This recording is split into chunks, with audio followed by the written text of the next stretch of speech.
Namaskar viewers, hello and welcome to Sansad TV. I'm Teena Jha with the news, your daily roundup of all that's happened across India and the world today. As always, let's begin with the top stories this Friday evening. India to host Voice of Global South conference through virtual medium on 12th and 13th January. Prime Minister Modi to host heads of government level session at the summit, which is themed Unity of Voice, Unity of Purpose. Prime Minister Modi chairs second National Conference of Chief Secretaries aimed at rapid and sustained economic growth in partnership with the states, emphasizes on employment generation and inclusive human development. Union Home Minister Amit Shah lays the foundation stone of 21 development projects worth over 1,300 crore rupees in Manipur, asserts that the BJP government eliminated extremism from the state. The Supreme Court stops execution of Meghalaya High Court order. The High Court had stayed Memorandum of Understanding signed by Chief Ministers of Assam and Meghalaya for settling boundary dispute. And RBI Governor addresses IMA conference, says India's growth rate estimated at 7% in 2022-23, highlights huge possibilities in digital currency and rupee trade.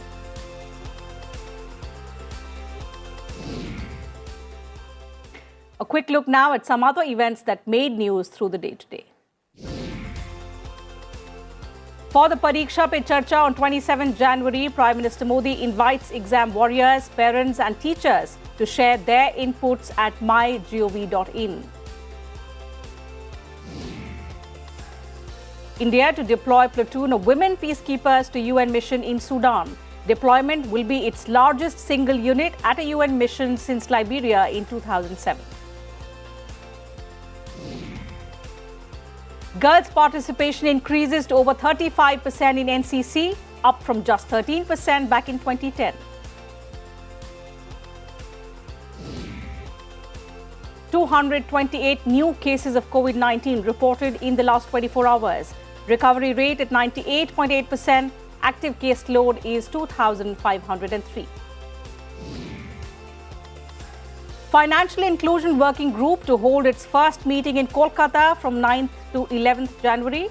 Opening session to showcase exhibition on India's role on financial inclusion. Odisha Chief Minister Naveen Patnaik inaugurates state-of-the-art hockey stadium in Rourkela, named after legendary freedom fighter Bhagwan Birsa Munda. Stadium costing 261 crore rupees was built in a record 15 months. Post of Speaker of the US House of Representatives continues to remain vacant for the third day. Republican leader Kevin McCarthy fails to muster enough votes after 11 rounds of voting. Pakistan's central bank's foreign exchange reserves touch 8-year low of $5.5 billion. Risk of default now looms large for the country. 16-year-old M. Pranesh becomes India's 79th Grandmaster, wins the Rilton Cup, the first tournament on fight circuit. And month-long Magh Mela begins with the holy bath of Posh Purnima in Sangam City, Prayagraj.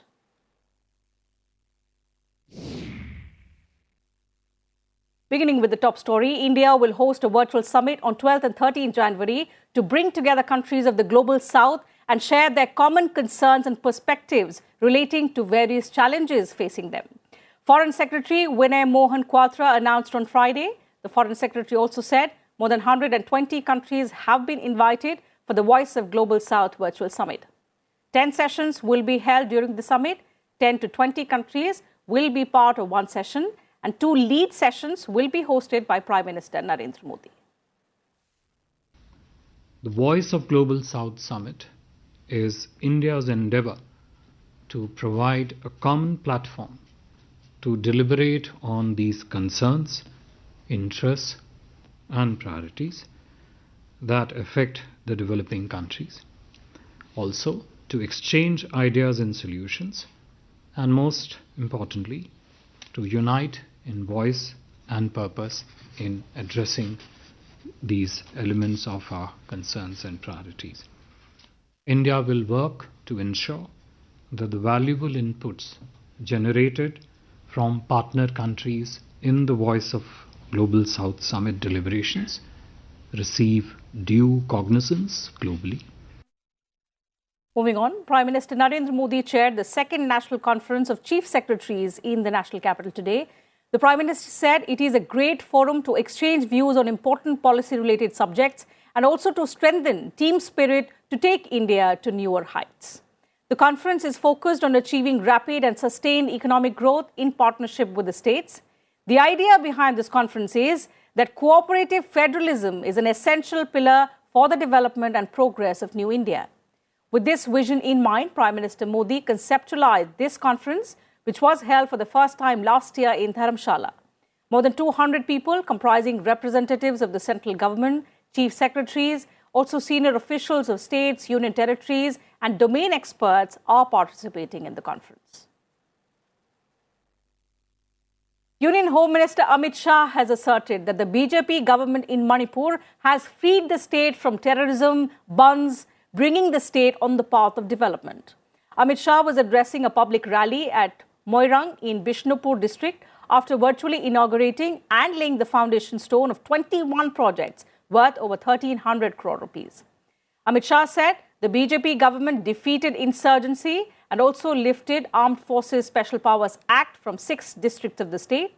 He said the union government invested 3.45 lakh crore rupees in the northeast in less than 8 years. Prime Minister Narendra Modi visited the region 51 times during this period and transformed road, rail and air connectivity in the region. Listen in. Bharatiya Janata party और Congress party में जब मैं party का अध्यक्ष था, हम मोदी जी के नेतृत्व में चुनाव लड़ रहे थे, तब हमने कहा था कि हमें एक बार मौका दीजिए, ये मणिपुर को बंद और ब्लॉकेड से बंद मुक्त कराएंगे, मणिपुर से आतंकवाद को समाप्त कर देंगे और मणिपुर को विकास के रास्ते पे ले जाएंगे। मैं आज आप सभी को पूछना चाहता हूं, लगभग 6 साल होने को आए हमारे बीरेन सिंह के शासन को, कभी भी कर्फ्यू, ब्लॉकेड और आतंकवाद का सामना मणिपुर ने करना पड़ा है क्या? जरा जोर से बोलिए, करना पड़ा है? हमने वादा किया था मणिपुर को आतंकवाद और बंद से मुक्त कराएंगे। आज मणिपुर पूर्णतया आतंकवाद और बंद से मुक्त होकर मोदी जी के नेतृत्व में, बीरेन सिंह के नेतृत्व में विकास के रास्ते पर आगे चढ़कर। Earlier in the day, Amit Shah unfurled a 165-foot-tall national flag at the INA headquarters in Moirang. It was here that the Indian National Army had hoisted the tricolour for the first time on Indian soil towards the end of the Second World War. The Union Home Minister said Moirang will be developed as a tourist spot.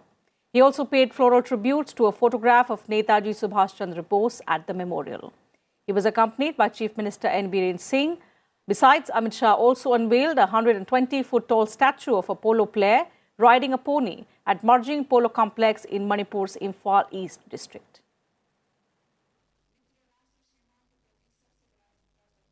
Meanwhile, Defence Minister Rajnath Singh visited INS Baz, the Indian Naval Air Station at Campbell Bay in Great Nicobar Island.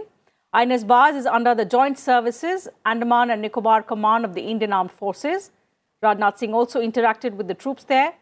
INS Baz overlooks the Strait of Malacca, the sea route through which the majority of Chinese imports pass. INS Baz is a full-fledged forward operating base of the Indian Naval Air Arm, also overlooking the 6-degree channel between Great Nicobar and the Indonesian island of Sumatra. The Defence Minister arrived in Port Blair on Thursday to review the operational preparedness of the Andaman and Nicobar Command. Moving on to some other news, the Supreme Court on Friday stopped the execution of the Meghalaya High Court order staying the Memorandum of Understanding, which was signed by the Chief Ministers of Assam and Meghalaya, for settling the boundary dispute between the two states. A bench of Chief Justice D.Y. Chandrachud and Justices P.S. Narasimha and J.B. Pardiwala took note of the submissions of Solicitor General Tushar Mehta and the lawyers representing Assam and Meghalaya and termed the High Court order unwarranted. In its order, the Supreme Court judges said that prima facie it appears that the single-judge bench of Meghalaya High Court has not furnished any reasons. It added that whether the MOU requires further consideration by the Parliament is also a distinct issue. However, the interim stay was not warranted. Notice shall be issued to respondents. Meanwhile, there shall be a stay on the order of the single judge. RBI Governor Shaktikant Das said the government and the central bank are in discussion with South Asian countries for cross-border trade in rupee. Das also said the central bank's digital currency is in trial phase and the RBI is moving very cautiously on digital rupee launch. In his keynote address at an IMF conference in New Delhi, he also said that the RBI has launched a pilot project of CBDC. He said with global trade outlook for 2022-23 overcast, greater intra-regional trade in the South Asian region can enhance opportunities for both growth as well as employment. At the central bank level, a key dimension for cooperation in the region has been learning from each other on common goals and challenges, such as infrastructure financing, digital financial inclusion, reducing the cost of cross-border remittances by linking with the UPI system, and unconventional monetary policy, to name a few. Rupee settlement of cross-border trade and central bank digital currency, where the Reserve Bank of India has already started moving forward, can also be areas of greater cooperation in the future. The Indian economy is estimated to grow at 7% in the 2022-23 fiscal, down from 8.7% a year ago. This is mainly due to poor performance of mining and manufacturing sectors. As per the first advanced estimates of national income released by the National Statistical Office, the manufacturing sector output is estimated at 1.6% in the current fiscal from 9.9% in 2021-22. Similarly, mining sector growth is estimated at 2.4% in the current fiscal as against 11.5% in 2021-22. Real GDP in the year 22-23 is estimated at 157.6 lakh crore rupees as against the provisional estimate of GDP for the year 21-22 of 147.36 lakh crore rupees. And in news that has also raised national concerns, cracks have appeared in 561 houses in Joshimath city of Uttarakhand. Following a groundwater leak in the JP colony of Marwadi, people have been shifted to safer places. Joshimath in Chamoli district falls on the way to Badrinath and Hemkund Sahib. Here's a report.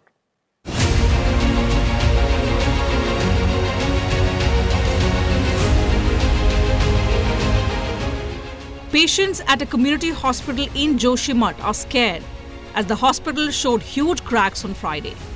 The hill town has been sinking owing to dirty water gushing out from cracked houses that has caused panic among its residents who are fleeing to safer locations with their belongings. ये patient तो डर ही रहे हैं, हम भी डर रहे हैं, काम कर रहे हैं यहाँ पे काफ़ी टाइम से और इसको लेके सीएमओ साहब भी आए थे, उन्होंने भी आगे बोला था कार्रवाई करने के लिए कि अस्पताल को शिफ्ट किया जाएगा कहीं और उचित स्थान पर, क्योंकि जैसा कि आप देख पा रहे हैं काफ़ी दरारें हैं, तो काम हमको भी थोड़ा भय रहता है काम करने से, मरीज भी डरते हैं कि कुछ अनहोनी ऐसी हादसा ना हो जाए. State disaster management authorities are inspecting cracked roads and residences to estimate the gravity of Joshimath's problem. Meanwhile, recreational activities like ropeway in the picturesque hilly landscape are shut for the public in view of the worsening condition and widening cracks in the town. The cause of the cracks have not been confirmed by official sources, though Pawar said it is owing to water leaking from underground. बहुत सारे जगह पर नए cracks develop हुए हैं, जो cracks पहले थे वो बड़े हो गए हैं. जो पानी निकल रहा है वो खतरनाक है, जो मड के साथ वो नीचे वैक्यूम क्रिएट कर रहा है, उसे करना और सिंकिंग हो रही है, वो बहुत ही चिंताजनक बात है. इस शहर में सीवर सिस्टम, ड्रेनेज सिस्टम व्यवस्थित नहीं है, उसके कारण पानी सब ज़मीन में मरता है. और ज़मीन जानते हैं यहाँ की जो मिट्टी है मोरेन है, लूज़ है, कहीं भी अगर पानी ज़मीन में मरेगा तो वो अपने साथ पूरा मिट्टी को घोल के ले जाता है. Joshimath's sinking condition has made its buildings more vulnerable to landslides owing to the fragile ecosystem of the Himalayas. Bureau Report, Sansad TV. Talking about the weather now, a dense layer of fog enveloped northwest India and central and eastern parts of the country. The fog cover affected road, rail and air traffic movement. Delhi recorded severe cold conditions for the second consecutive day today, with the minimum temperature plunging to 1.8 degrees Celsius at Ayanagar, lower than Dharamshala, Shimla, Mussoorie and Nainital. Bad weather conditions delayed around 30 flights at the Indira Gandhi International Airport and at least 26 trains reaching Delhi. Neighbouring Haryana and Punjab also continue to grapple with the cold conditions and dense fog. According to the Met Department, Narnaul was the coldest place in Haryana, recording a minimum temperature of 2.5 degrees Celsius. In Punjab, Balachor recorded a low of 3.5 degrees Celsius. Minimum temperature in Bhatinda was recorded at 3.6 degrees Celsius, Gurdaspur 3.8 degrees Celsius and Ludhiana at 4.6 degrees Celsius. Intense cold conditions continue to affect daily life in Rajasthan as well, where the night temperature fell below 0 degrees at some places. Fatehpur in Sikar recorded a minimum temperature of 0.7 degrees Celsius on Thursday night, followed by Churu at 1 degree. The Met Department said there is a possibility of a 2 to 4 degrees Celsius increase in the minimum and maximum temperatures in most parts of the state over the next 48 hours. This is due to the partial effect of a weak western disturbance. Although there was some respite from the intense cold conditions in Kashmir today as the minimum temperature improved slightly. The valley is bracing for a possible wet weather spell for a few days starting Saturday as per the forecast. Srinagar recorded a low of minus 5.5 degrees Celsius on Thursday night against the season's lowest of minus 6.4 degrees the night before. Kazigund registered a minimum of minus 5.8 degrees Celsius while Kupwara recorded a minimum of minus 5.6 degrees. The tourist resort town of Pahalgam in Anantnag district, which also serves as a base camp for the Amarnath Yatra, registered a low of minus 8.6 degrees Celsius, while Gulmarg recorded a minimum temperature of minus 5 degrees Celsius. Back to news from the national capital. The first meeting of the newly elected MCD House was adjourned without electing the mayor and the deputy mayor amid loud protests by AAP councillors. Chaos ensued as AAP councillors and MLAs raised slogans and entered the well while oaths were being administered to the 10 aldermen who are nominated by the Lieutenant Governor. The AAP councillors and MLAs protested over the aldermen and not the elected representatives being administered the oath first. The BJP councillors retaliated by raising slogans against Aam Aadmi Party and its convener Arvind Kejriwal. In the melee, the oath-taking was stopped and the meeting disrupted as the AAP councillors stood on the tables, including those of the presiding officer. BJP councillors also gathered around and exchanged heated words with their AAP counterparts. Nominated members हैं, उनकी जब oath होने लगी और nominated जो पीठासीन अधिकारी है, चेयरपर्सन है, उन्होंने जब हाउस तरीके से चलाने के लिए कार्यवाही शुरू की तो उसमें अव्यवस्था पैदा करने का काम किया. हमारी बहुत सारी महिला पार्षदों के साथ भी बदतमीजी हुई और अन्य चीजें हुई. ये स्पष्ट तौर पे दिखा रहा है कि भारतीय जनता पार्टी में और कांग्रेस में डील हुई है. नाजिया दानिश को हज कमेटी की मेंबरशिप दी गई है और इन रिटर्न उन्होंने कांग्रेस के पार्षदों का आज की वोटिंग से वॉकआउट इंश्योर किया है कि भारतीय जनता पार्टी को स्टैंडिंग कमेटी के चुनाव में फायदा पहुंच सके. And with that, it's time for a short break here. More news and updates will continue on the other side. Do stay with us.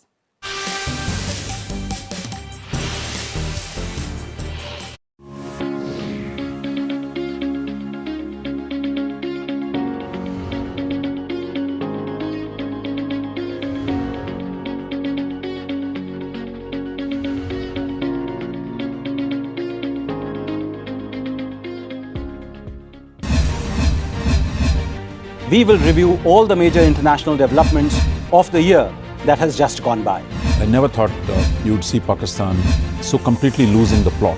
China is getting into the kind of domestic politics in Nepal and in Maldives that we have not seen before. I think Europe is emerging as an important strategic partner for India. I think for the first time, I would say in the last 75 years. The SCO this year, somewhere where India should make its presence felt a lot more.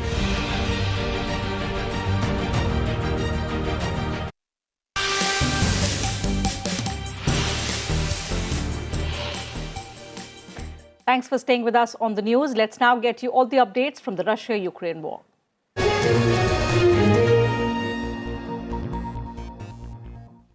Russian President Vladimir Putin on Thursday ordered a ceasefire in Ukraine for 36 hours on 6th and 7th January to allow Orthodox Christians to attend Christmas services. Putin's order to Defense Minister Sergei Shoigu, published on the Kremlin's website, also called on the Ukrainian side to declare a ceasefire to give a chance to people professing Orthodoxy in combat areas to celebrate the festival. Many Orthodox Christians celebrate Christmas on the 7th of January. Putin did not appear to make his ceasefire order conditional on Ukraine's acceptance, and it wasn't clear whether hostilities would actually halt on the front line. Kiev rejected Putin's move, saying there can be no truce until Russia withdraws its troops from occupied land. Ukrainian President Zelensky said Russia was using Christmas as a cover. He said they were seeking truce to use as a cover to stop Ukrainian advances in the eastern Donbas region and also bring in more men and equipment. Reacting to Putin's ceasefire move, US President Joe Biden said it was interesting that Putin was ready to bomb hospitals, nurseries and churches on Christmas and New Year's. State Department spokesperson Ned Price said Washington had little faith in the intentions behind this announcement. Price also said that it appears to be a bid to continue to do what it has inflicted upon the Ukrainian people as it seeks to rest, refit, regroup and ultimately re-attack. Meanwhile, Germany has pledged to supply Ukraine with armoured personnel carriers and a Patriot missile battery. The announcement came in a government statement after Chancellor Olaf Scholz spoke with US President Joe Biden. Germany's decision to supply Marder armoured personnel carriers comes after France said it will soon hold talks with Ukraine to arrange for the delivery of armoured combat vehicles. The US last month announced that it would give a Patriot air defense missile battery to Ukraine and also said that Germany will join the US in supplying an additional Patriot air defense battery. Moving on now to some other developments from across the world.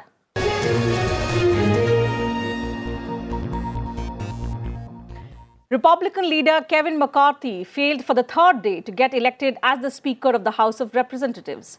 Observers called it a paralysis of the US government not seen since the pre-Civil War era. A section of right-wingers in the Republican Party derailed what was a historic 11th attempt to elect McCarthy on the third day of voting. Republicans took over the House, remember, in the November's midterm elections, but so far the new members have not been able to swear in. For what reason does the gentleman from Michigan rise? Madam Clerk, I rise to nominate Kevin McCarthy, Speaker of the House. For a long and frustrating third day, divided Republicans kept the Speaker's chair of the US House sitting empty on Thursday. Republican leader Kevin McCarthy failed again and again in an excruciating string of ballots to win enough votes to win the post.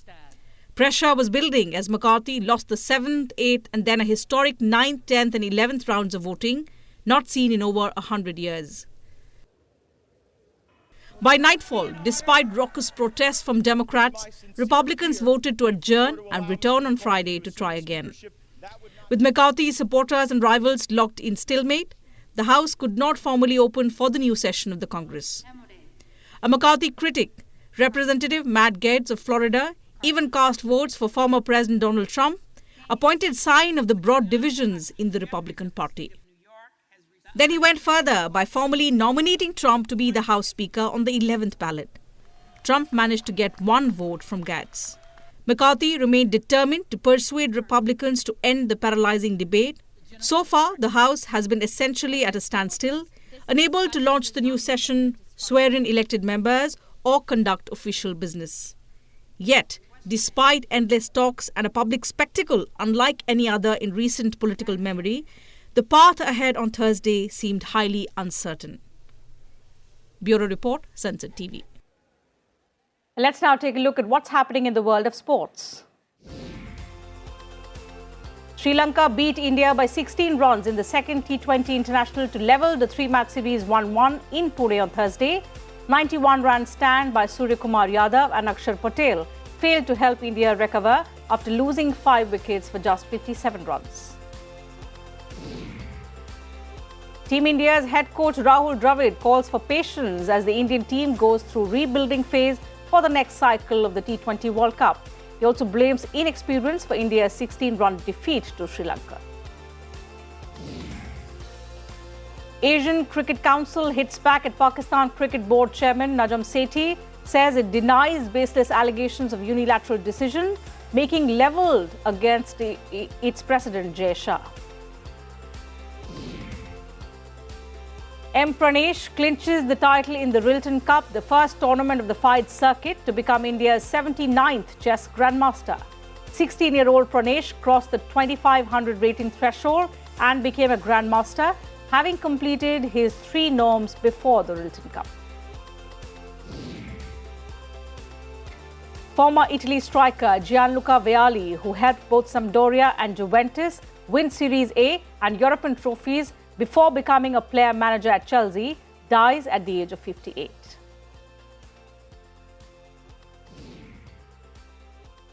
So that's it from us in this bulletin. Thank you for your time. Good night.